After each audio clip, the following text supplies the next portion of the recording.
വരാനിരിക്കുന്ന തദ്ദേശ തെരഞ്ഞെടുപ്പിലും നിയമസഭാ തെരഞ്ഞെടുപ്പിലും നടപ്പിലാക്കേണ്ട അജണ്ട തയ്യാറാക്കുമ്പോൾ എൻസിപിയിൽ വലിയ സ്ഥാനം വഹിക്കുന്ന പലർക്കും മന്ത്രി കസേര വരെ നഷ്ടമാകുമെന്ന് വിലയിരുത്തൽ.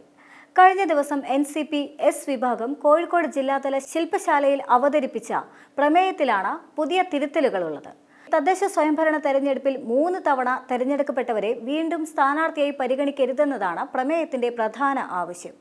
യുവതലമുറയ്ക്ക് അവസരം നൽകുകയാണ് ലക്ഷ്യമെന്നാണ് പ്രമേയത്തിൽ പറയുന്നത് എങ്കിലും നിയമസഭാ തെരഞ്ഞെടുപ്പിലും ഈ മാനദണ്ഡം ബാധകമാണെന്നാണ് പ്രമേയത്തിന്മേൽ നടന്ന ചർച്ചയിൽ അഭിപ്രായമുയർന്നത്.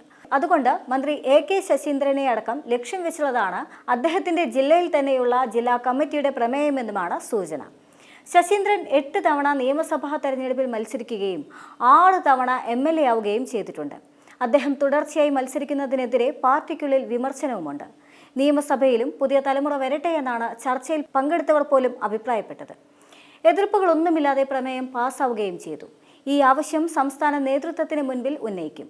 മന്ത്രി ശശീന്ദ്രനാണ് ശില്പശാല ഉദ്ഘാടനം ചെയ്യേണ്ടിയിരുന്നത് എങ്കിലും ആരോഗ്യ പ്രശ്നം കാരണം അദ്ദേഹം എത്തിയതുമില്ല. സംസ്ഥാന സെക്രട്ടറി P. സുധാകരനാണ് പ്രമേയം അവതരിപ്പിച്ചത്. ചർച്ചകൾ ഏകോപിപ്പിച്ച് മറുപടി പറഞ്ഞ സംസ്ഥാന ജനറൽ സെക്രട്ടറി M. ആലിക്കോയെയും ചടങ്ങിൽ പങ്കെടുത്ത സംസ്ഥാന വർക്കിംഗ് പ്രസിഡന്റായ PS. സുരേഷ് ബാബുവും വിയോജിപ്പുകളൊന്നും തന്നെ രേഖപ്പെടുത്തിയതുമില്ല.